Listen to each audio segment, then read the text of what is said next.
привет! С вами подкаст iType, и сегодняшний наш гость — это Асим Teacher. Сегодня мы узнаем поближе о ней, и сейчас я хочу задать первый вопрос. Хотели ли вы быть колледж-канцлером, и как получилось, что вы пришли к этому?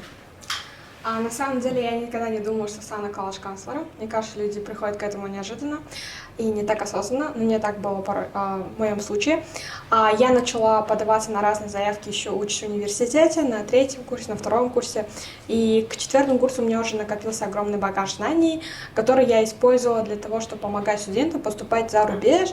В основном я отправляла их за границу на стажировки, на международные, which is also called fully funded. И сама тоже выигрывала поездки за границей. И потом на четвертом курсе в мае я пришла сюда, чтобы провести демо-урок в эту школу. И всем понравился урок. И они мне сказали, что так как у вас есть опыт уже с CC, колледж-канцлинга, плюс я не знаю, вы еще знаете или нет, я тут выступала, говорила о том, как поступать, как писать мотивашки. И они мне предложили позицию CC, плюс позицию English Teacher, и вот так я стала вашим CC. Хорошо. Второй вопрос. Если бы вы могли дать один совет себе в 16 лет, каким бы он был? Я бы задавала себе совет: никогда не торопи быстро, то есть никогда не доверяй быстро людям. То есть учись распознавать их намерения сперва, чем доверять полностью. А я очень открытый человек, и я быстро могу довериться, рассказать все, потом я начинаю об этом думать и жалеть. Какой же это был кринж. Какие навыки будут самыми ценными через 10-15 лет, по вашему мнению? Actually, есть studies, есть research, то, что софт-скиллы будут намного более популярными, чем сейчас. Сейчас ценятся хард-скиллы, в том числе там технические, инженерные скиллы, но я считаю, что хард-скиллов очень можно, всегда их можно наверстать, всегда можно научиться использовать, тем более ИИ. Например, у Google есть там Gemini, и у Gemini есть функция Deep Learning, например, которая помогает учиться быстрее. Но софт-скиллам никакой ИИ вас не научит. Вы сами учитесь управлять своими эмоциями, управлять своими конфликтными случаями, работать в команде, иметь лидерство. Вот эти вот навыки, они жизненно необходимы, и нужно как можно быстрее им учиться, чтобы потом быстро починить хард-скиллы. И так вы станете самым ценным специалистом в будущем. Когда ученикам лучше начинать готовиться к поступлению за границу? Я бы сказала, лучше начинать в 9 классе, но можно и раньше. Но в основном я считаю, что 9 класс — это самый прям сок, самый раз. Что университет в первую очередь смотрит в профиле ученика? В первую очередь есть разные типы approach, то есть способы, как они рассматривают. Например, в США есть holistic approach. Это означает, что они смотрят все: ваш бэкграунд, ваши лидерские мотивации, ваше мотивационное письмо, ваши академические части, все рассматривают полностью, и после этого делают такой полный анализ. В странах, например, Европы, в основном ценят академическую часть ученика. То есть как он там набрал на сети, как он, у него там A-levels было ли, или там какие у него академические достижения больше всего есть. Вот это больше ценится. Поэтому I would say это прям разный, it differs from university to university. Разные универы подходят к этому по-разному. Что важнее, сильные оценки или активная внеучебная деятельность?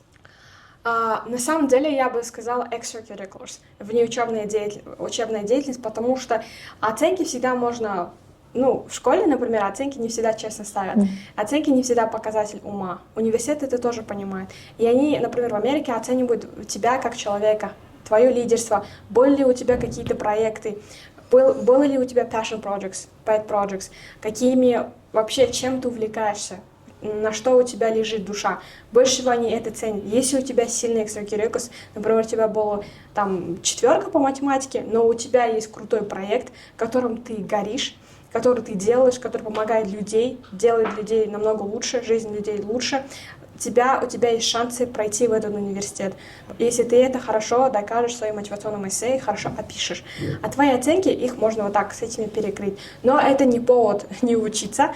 Лучше учитесь, потому что GPA тоже важен. Есть минимальные критерии по GPA, которым нужно соответствовать. Без этого вам могут не выдать scholarships и даже не принять университет, если он слишком низкий, слишком плохой, слишком плохие оценки. Вот.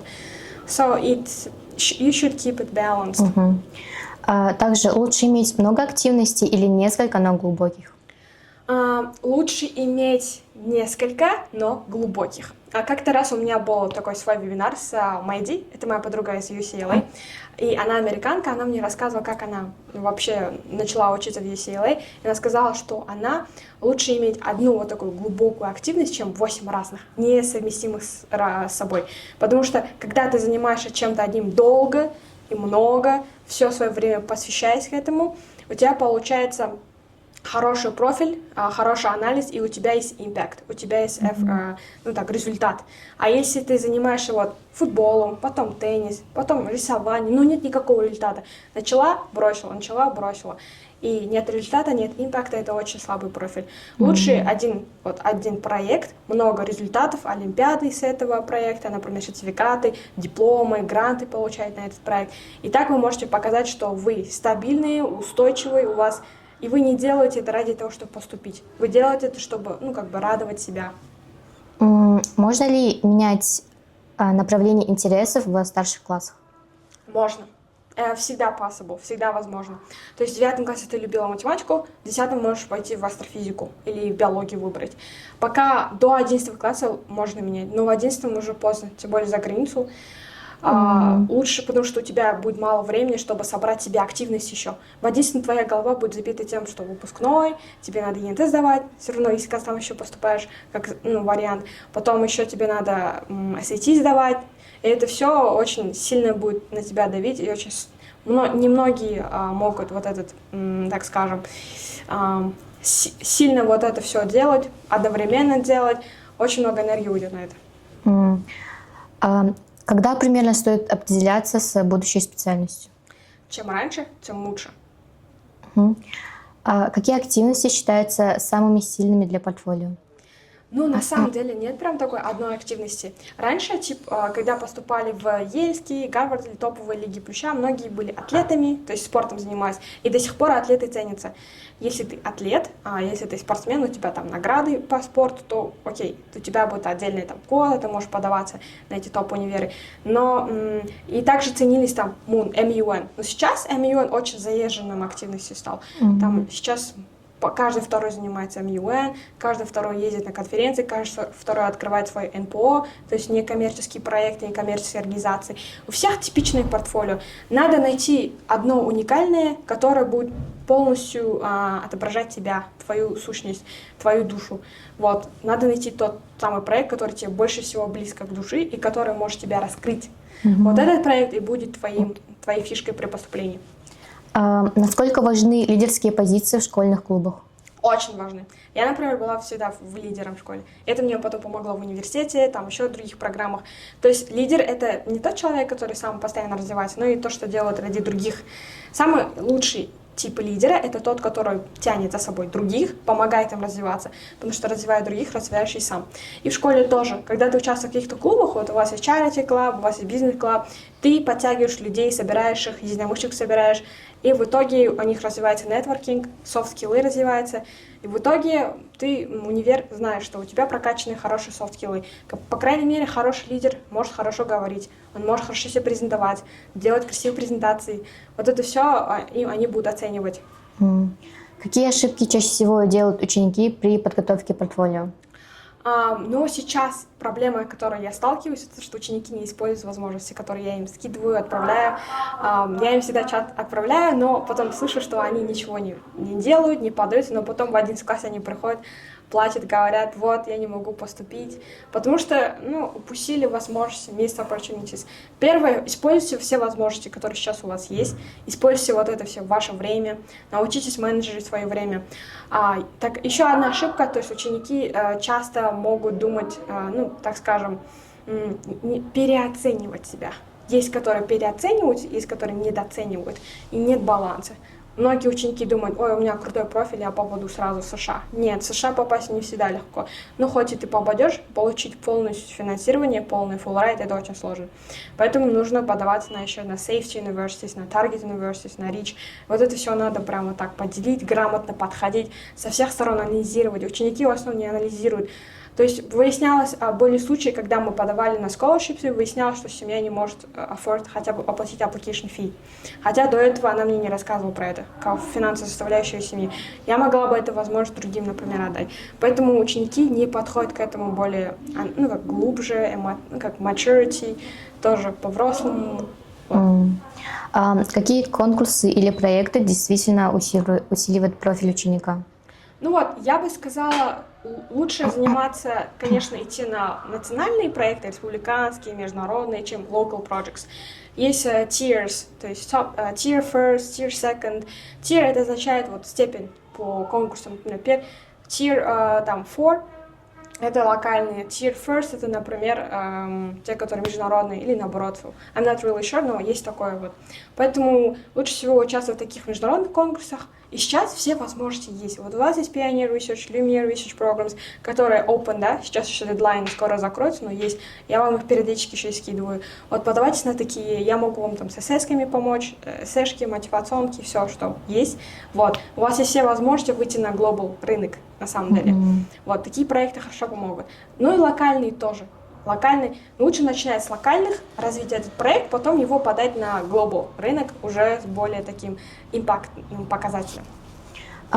Насколько важно участие в волонтерстве? Ну, волонтерство, опять-таки, очень заезженная тема. Все раньше занимались волонтерством. Сейчас волонтерство ради волонтерства это не проходит. Они понимают, что ты вот последний год, последние 3 месяца занимался волонтерством ради того, чтобы поступить. Они это знают. Admission officers, они не глупые люди там сидят. Поэтому, если тебе реально нравится волонтерство, занимайся. Также многие думают, волонтерство это там где-то подметать, там поливать. Нет, волонтерство это еще социальное волонтерство. Это образовательное, технологическое. Оно делится на разные направления. Поэтому какая часть тебе больше нравится, какое направление, такое и выбирай. В основном и с этого уже у тебя будет создаваться свое портфолио. Как правильно выбирать летние программы? Ну, летние программы нужно вот выбирать по своему портфолио. Также нужно выбирать, знаешь ли ты хорошо английский язык, чтобы участвовать в этой летней программе, да? Потому что некоторые программы требуют там IELTS сразу, некоторые не требуют. Также, если ты учишься на биологию, зачем тебе там астрофизика? То есть ты должна искать research по своей тематике, по своему направлению, потому что маловероятно, что ты пройдешь. На эти летние программы там подаются тысячи, там больше людей, больше тысяч, например, на Pioneer, там 6-8 тысяч людей, отбирают они там 1000 максимум. Поэтому они тоже отбирают тех, у кого уже есть релевантный опыт, релевантный experience. У тебя должен быть хоть какой-то локальный мини-проект, опыт, понимание в этой сфере. Если у тебя понимание, даже если нет проекта, да, ты можешь податься. А если у тебя ни того нет, то лучше не тратить свое время и подаваться на то, что более тебе подходит. Ну и как бы try, как бы попытка не пытка, всегда можно попробовать. Уступают ли бесплатные summer programs на платные? Нет, не уступает, смотря какие. Есть сейчас очень много скама. Вообще в этих программах развелось прям очень много. Все предлагают какие-то программы, особенно западные университеты, ладно. Есть такие, ну как бизнес-программы, которые говорят там летние программы, но платные, но они на самом деле представляют из себя просто чистый бизнес. То есть они просто зарабатывают на этих летних программах. Вот. Лучше не сильно подаваться на такие программы, потому что они особо сильного веса не имеют. Лучше подаваться на более такие влиятельные, как Pioneer, Lumiere, которые respectable, вот такие вот, которых уважают и которые знаменитые. Вот. Даже если ты подаешь на бесплатный, это классно, это круто, очень мало таких возможностей, но нужно проверять, а какой там бэкграунд у этой программы, кто его создал, какая компания, кто там, вообще были ли участники этой программы, или это просто скам. Нужно, перед тем, как нажимать на любую ссылку, вы должны понять, что стоит за этой ссылкой. В каком классе лучше начинать участвовать в summer programs? Я думаю, вот 10 класс лучше. 10 класс вот такой самый более зрелый возраст и более подходящий. Ну и 9 можно, но некоторые программы там есть requirements по age, например, возрастные ограничения могут быть. Онлайн-программы тоже учитываются университетом? Да, смотря какие онлайн-программы. Если это просто онлайн-курс, который можно пройти за 5 минут и списать там в GPT, да, но это не очень. А если это онлайн-research программ, то это другое дело. Чем отличается сильный кандидат от среднего кандидата? Ну, сильный кандидат, у которого профиль такой полный. у него и эссе хорошее, у него и портфолио классное, подходящее. Вот он выбрал биологию, значит, он подается у него там портфолио стоит олимпиады по биологии, есть проекты по биологии, все, что связано с биологией он уже делал, Impact показал, Efforts показал, у него SAT там 1500+, например, у него там IELTS 7,5, вот у него очень well-rounded, короче, по всем критериям у него все отлично. А средний, у него может быть GPA чуть ниже, или у него активность чуть меньше может быть, у него еще какие-то минусы, эссе, чуть-чуть не очень могут быть. Поэтому it depends, зависит. Что ученицы нашей школы могут начать делать уже сейчас, чтобы усилить свой профиль? 7-8 класс, я пока ничего не говорю. Я говорю, пока учитесь, потому что у них пока нулевой level English, только elementary изучают и pre-intermediate, поэтому пока они пусть прокачивают свой английский и не забивают голову.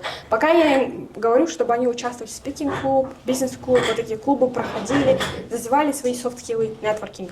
Потом в 9 классе уже постепенно определялись, ходили college counselor, уже более глубже делали ресерчи.